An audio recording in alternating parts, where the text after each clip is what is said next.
Et on continue avec le manifesteur. Donc celui-là, il faut qu'il y ait un centre du moteur qui est relié, connecté à la gorge, mais sans le sacral défini. Parce qu'à ce moment-là, il devient un générateur. Le manifesteur, il est là pour manifester et pour initier. Et il lead les gens. Et puis c'est important de pouvoir bien les initier pour qu'ils sachent en fond ce qui va se passer afin qu'ils puissent suivre le manifesteur. Par rapport à son nom-soi, ben, c'est la colère. Il a des colères explosives. Donc, il a peur de vivre ses colères pour tout ce que ça implique dans sa vie. Puis, lorsqu'il ne vit pas ses émotions, mais c'est une façon pour lui de s'éteindre. Et lorsqu'il est dans ses colères, lorsqu'il est dans son non-soi, c'est plus difficile aussi de ressentir ses pulsions. Puis le manifesteur, qui est un qui s'est beaucoup fait conditionner à se taire, à se faire plus petit, il est encore plus important pour lui de vraiment se permettre de bâtir une relation très forte avec ses pulsions, de pouvoir les ressentir, les vivre afin de les écouter et pouvoir ainsi initier. Son aura est fermée et repoussée, qui permet justement de filtrer, un peu comme un doorman, là, de faire comme toi ton énergie est plutôt comme non, toi non. Ah, toi ta belle énergie, viens, tu peux venir vers moi. Donc, il utilise vraiment à ce niveau-là pour pouvoir conserver son énergie pour les bonnes choses. Les autorités qui sont possibles, c'est émotionnel, splénique et l'ego. Donc, par rapport à l'émotionnel, qui est 50% de la population qui a cette autorité, c'est par rapport au plexus solaire.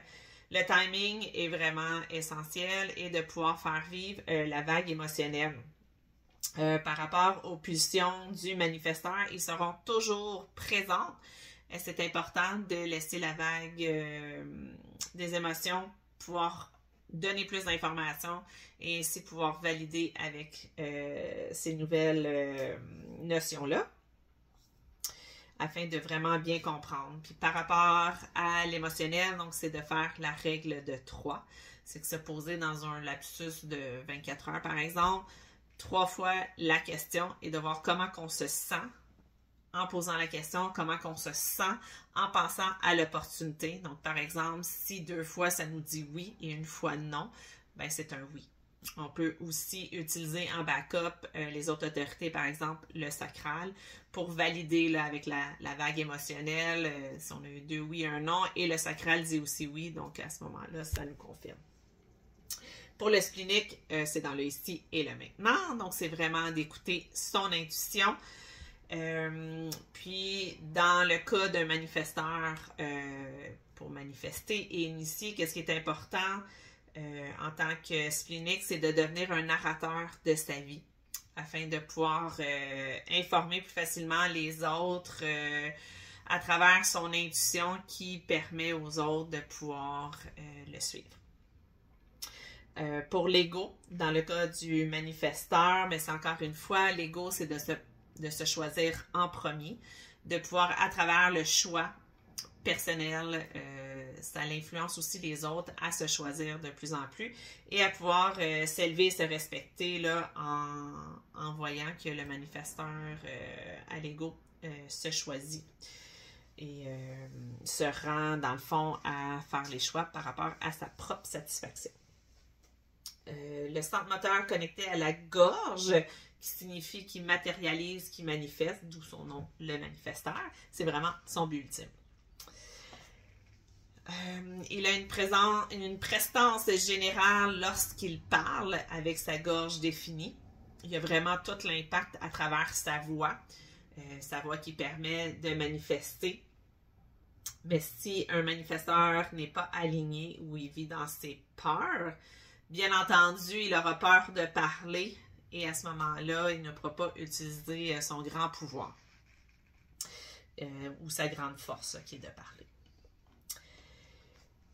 Comme j'avais mentionné, c'est un des types qui a été le plus demandé à se calmer, à se rabaisser arrêter de parler, à se taire, etc. Qui fait que souvent un manifesteur non aligné ou désaligné va devenir un people pleaser. Il va faire ce que les autres veulent qu'il fasse, qui va amener aussi souvent à mentir. Non pas mentir dans le but de blesser, mais mentir dans le but d'éviter d'être jugé, de faire plaisir aux autres, etc. Comme mentionné, là, sa stratégie est d'informer, qui ne veut pas nécessairement dire demander la permission, mais un peu comme dans le fait de devenir un peu le narrateur de sa vie, c'est vraiment d'informer ce qui se passe, ce qu'il vit, pour pouvoir ensuite informer davantage les gens.